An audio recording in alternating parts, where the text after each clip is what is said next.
Welcome to the After Spin, opinions from thought leaders in our state. I want to ask Cash Michaels and Donna Martinez, we produce large amounts of garbage, and I've heard it's more than 2,000 pounds per person per year. In order to keep from filling up our landfills, many local governments began recycling programs, and they would sell items like paper, plastics, and cardboard to private firms who then would package them and in many instances sell them to China. Now the market has dried up. The Chinese aren't buying this stuff anymore, and local governments now, instead of getting paid to handle recyclable matter, they're having to pay.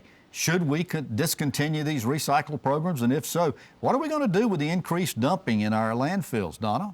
Well, I say discontinue this. I mean, there was a story earlier this year in the Charlotte Observer that profiled some Charlotte sanitation workers whose job was going to rifle through the garbage cans of people who were doing recycling wrong.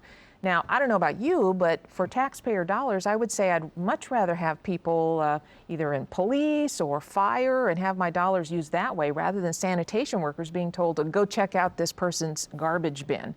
We can do this individually. We also have big recycling centers, waste management centers. You can collect it yourself and do it yourself. What can they do with it? The people aren't buying the recyclable stuff. Well, the thing is, though, does there have to be a market really for it? Well, what are you going to do with it? Well, I think that there's also technology for landfills that there can be developments made where it would be disintegrated quicker, et cetera. You know, there's a lot of people out there that if they will find a need, they will fill it. And there are entrepreneurs who are willing to put capital at risk to do things like that. Cash, that's not the story that I'm getting from a lot of municipalities. So I agree with you in principle about this, but in reality, what are we going to do with all this stuff, this trash? This discussion has preceded NC Spin by at least 30 years. And well, we've been talking about it for a few.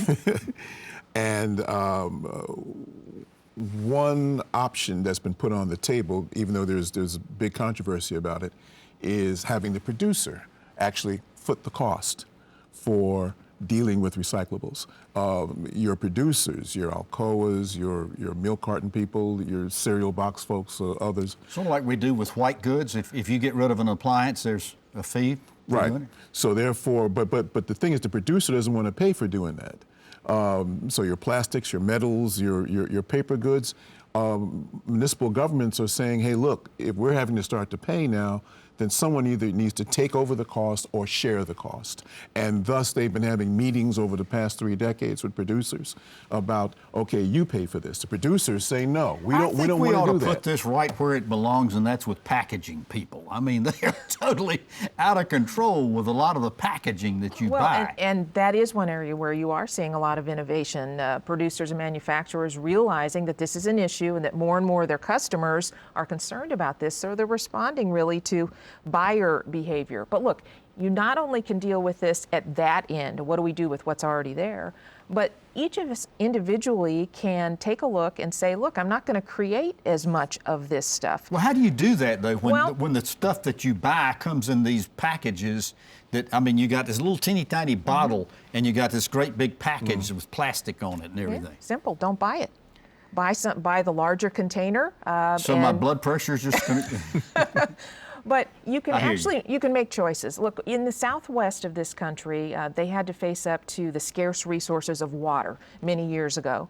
And in large part, they relied on individuals making better choices. And here's what happens if you travel to Phoenix, Arizona, go into a restaurant. No longer do they automatically give you a glass of water to drink. Now, they'll give you one if you request it, of course. But it used to be that 4 people sit down at a table, 4 glasses of water showed up. Yeah. And it was really because of pressure from the public and the beer and wine industry resource. has loved that, right? Right. No question about it. We each can play a role, and we should. And I don't mean to make light of what you're saying, because everything you're saying is absolutely correct. This is a problem, and we got to find some solutions to it. Well, thank you for watching the After Spin. We'll have more video all during the week on ncspin.com.